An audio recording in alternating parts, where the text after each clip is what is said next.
Hey y'all, welcome to my YouTube channel. Let's Get Cozy, a journey to me. So this is actually my first video of 2020 and I'm really excited to be making it. So the title of this video is called The Process, and I have 6 points that I am going to be talking about. So let's hop right into it. So the first point is being truthful so that your children can be set free. With that point, that really hit home for me simply because he was telling us as parents, anytime your children come to you and they ask you a question about anything that you've been through in life, he told us, to pretty much tell them the truth so that they could be set free. My oldest daughter, she's had questions about why we divorced, and I try to keep it at her level of understanding so that I'm not giving her too much at one time. Some questions that she asks me, I will let her know, when you get older and you still have that same question, come back and ask me then. That way she's at an age to where she's mature enough to be able to receive the answer that I'm giving to her. And also just being able to apply that with pretty much any questions that your children may have for you. But as a parent, being able to answer those questions at their level of understanding, which can sometimes be a hard thing. So sometimes I have to just be like, let me think about how I'm gonna answer this question and then I'll get back to you. The second point is looking back to move forward, and how the past should be a place of reference and not a place of residence. That is something that I've been doing like a while. I'm not at least since the mid of 2019 up until now. I do tend to reference the past, especially when it comes to me dating or me trying to move forward, when it comes to me handling situations that I find are a little bit difficult. So referencing how I've handled it in the past, whether if it was a good outcome or a bad outcome, and then trying to see how I'm going to handle it, in the present. And then as far as dating, just making sure that I am paying attention to what that person is saying, paying attention to red flags, because sometimes, not all red flags mean stop. Sometimes, they mean slow down as well, just to make sure that you are really getting a full view of this person and the information that they are presenting to you. So not necessarily being afraid in the present, but just making sure that you are getting all your ducks in a row when it comes to involving people in your life. The third point is going to be providing people with fresh hope and vision so that they can see how God delivered you from a situation, and also being able to see God in you. With that point, it pretty much hits for me. Some people, negative people, would say, well, how can you give advice on a relationship or on a marriage when you've been in many failed relationships and you've been in a failed marriage? Well, sometimes experience is the best teacher. And just because I failed doesn't mean that I cannot give advice. I feel like the people that fail in a particular area, sometimes those are the best people to get advice from, because they've been through that situation. They know what works, what doesn't work, why this happened, why that happened, and things like that. So when people come to me for relationship advice, I always give my experience. If it's a married woman or a married man and they're coming to me, that's the first thing I'm saying. Hey, I just want to let you know that I am divorced.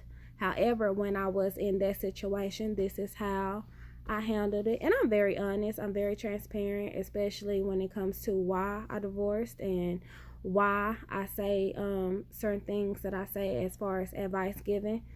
So, and just letting people know that, you know, situations are totally different.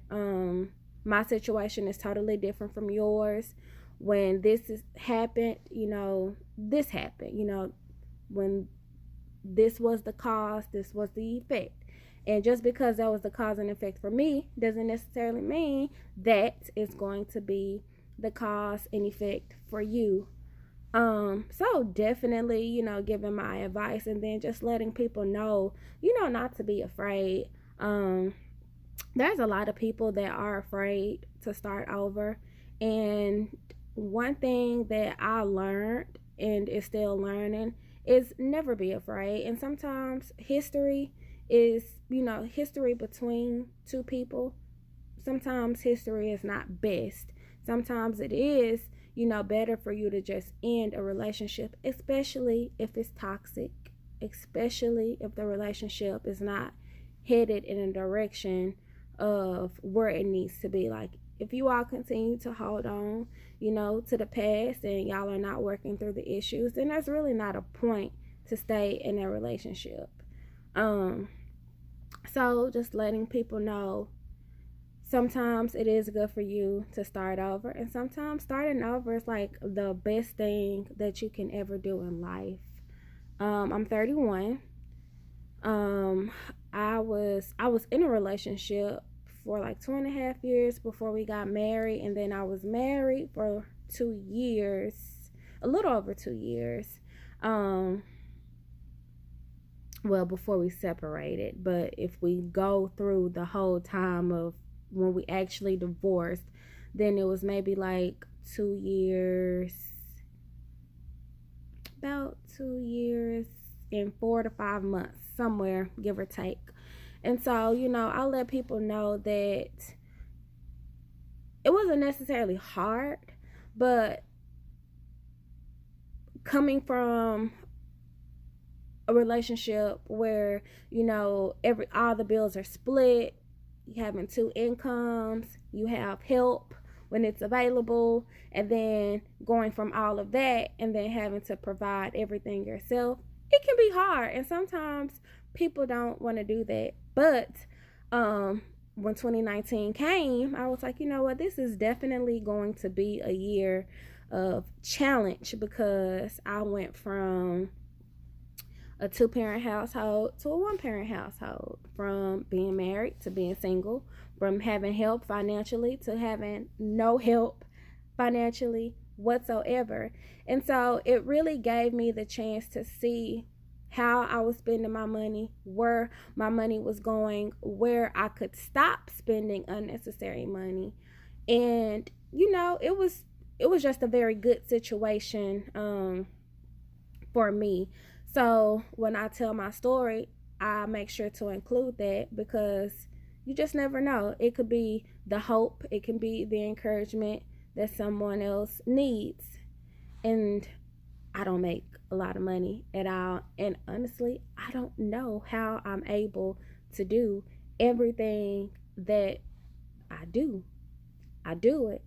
It's by the grace of God. It's by the strength of God that I do it, but I'm doing it. And it just goes to show that once you begin aligning your life with the plan and the purpose that God has for you, everything tends to be so much easier. So I always like to share my story, because I started over, and starting over was the best thing for me. I didn't allow history to keep me in a very bad, very toxic, stuck situation. And so sometimes, people need to hear those stories of hope, of how you went from point A to point B.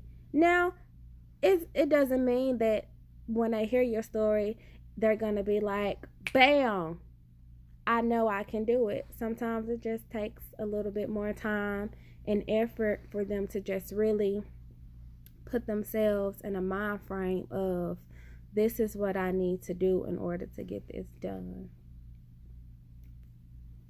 Which brings me to my fourth point. Process it. You may didn't want it, but you needed it.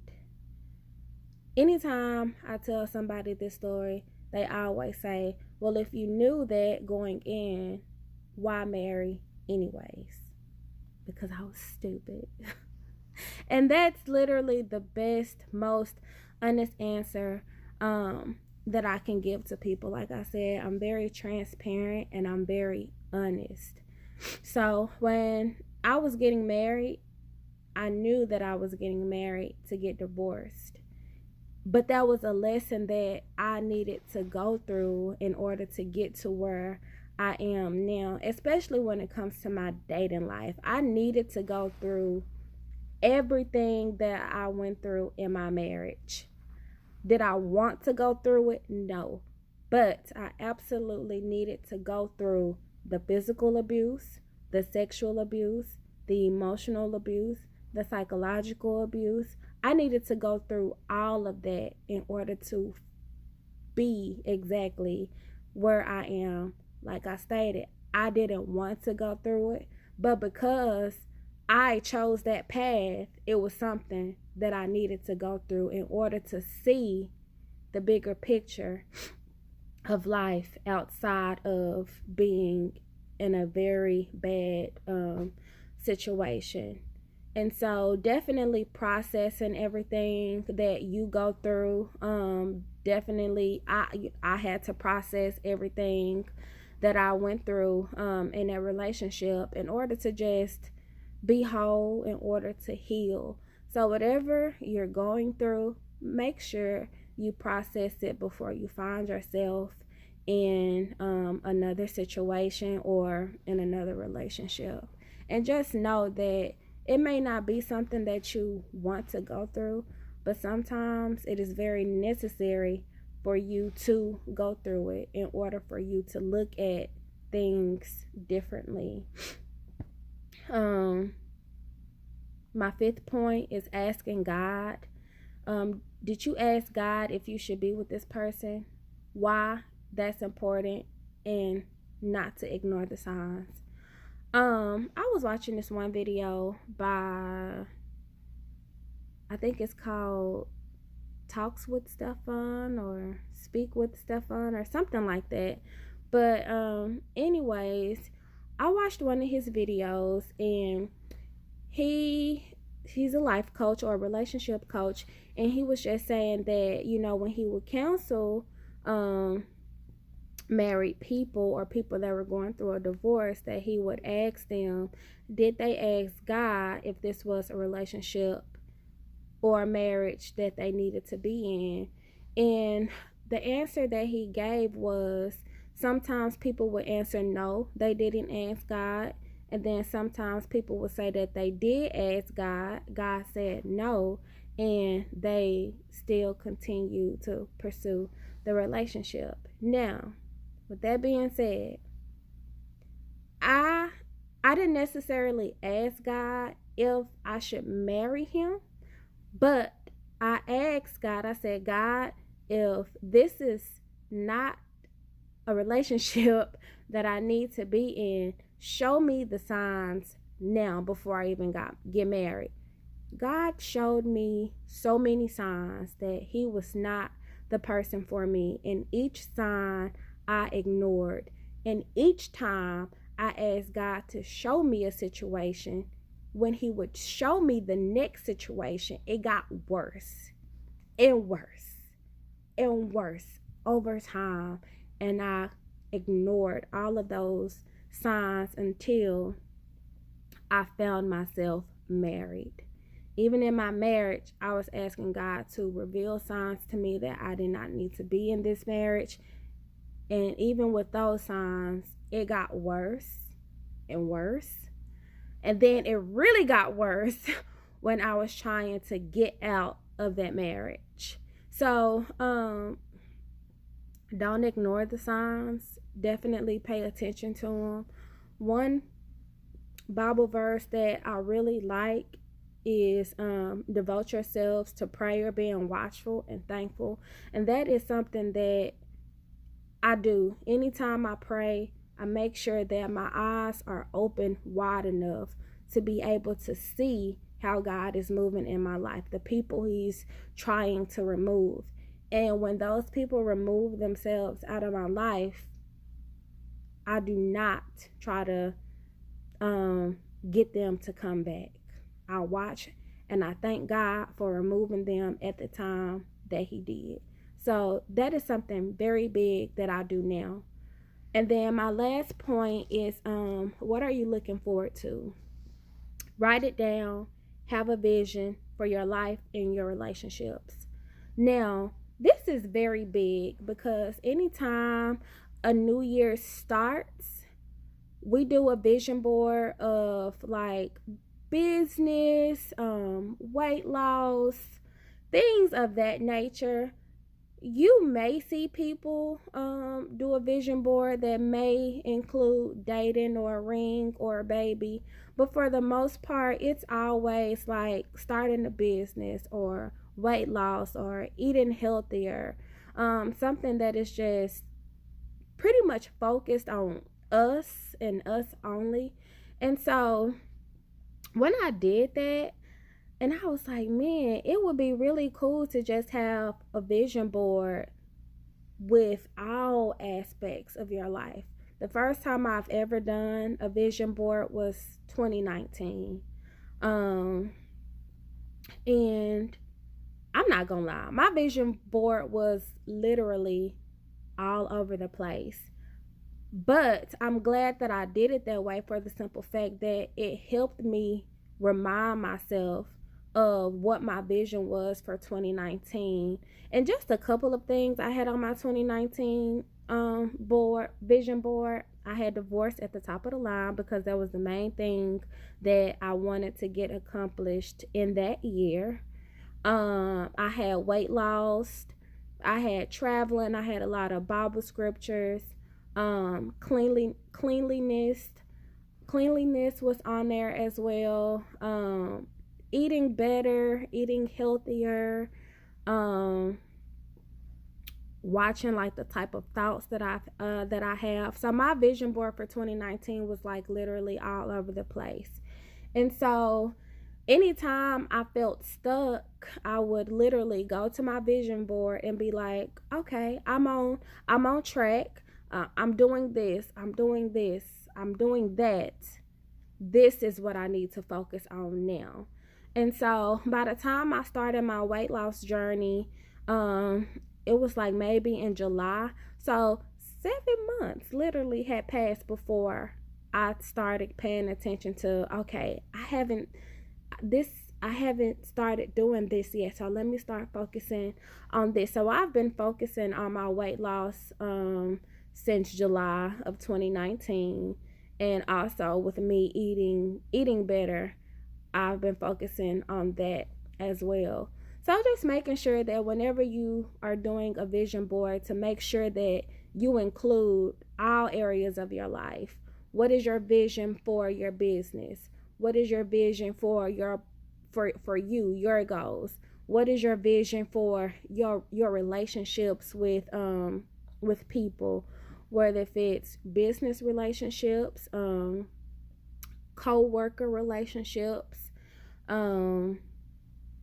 having new relationships with networking, and then also having a vision for your marriage or your relationship with a person of the opposite sex, and how you want that relationship to look like, and what are some things you feel like you want, what are some things you feel like you need, and writing it down on what your ideal person is, and just praying to God about what you need and things like that. So definitely when I do my vision board for 2020, I am going to write out a list of things of how I see my relationships, relationship with my husband to be, how my vision is for my friendships. And I've had to reevaluate a lot of my friendships. I love all my friends, but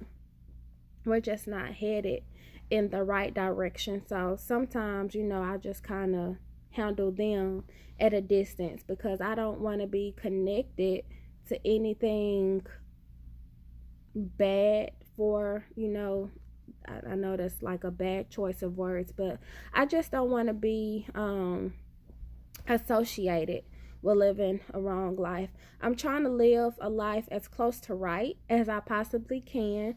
I do mess up. I still cuss.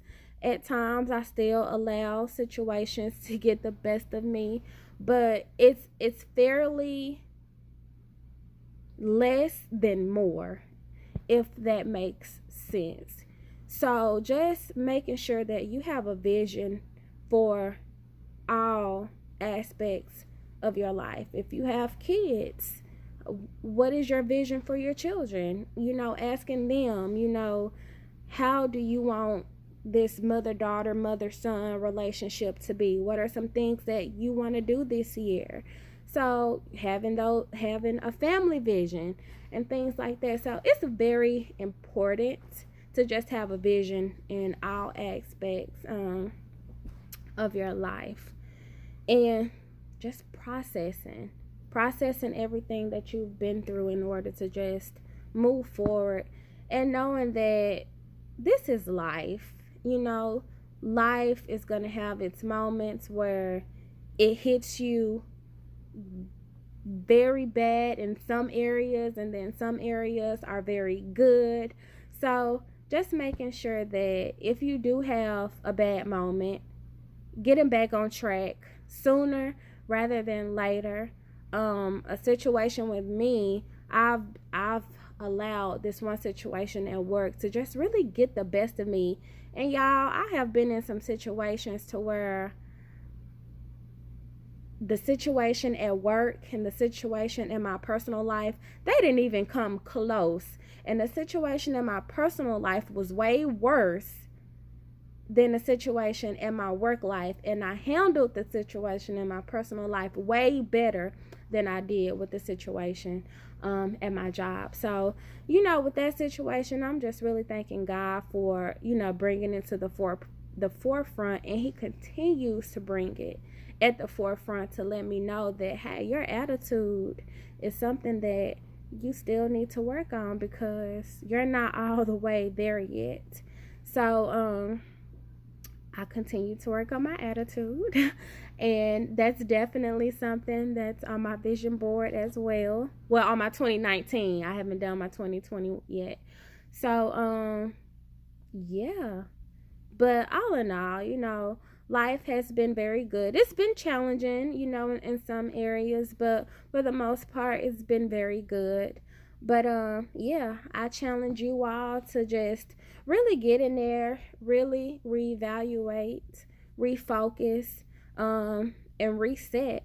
There's, you can reevaluate, refocus, and reset, on a daily basis.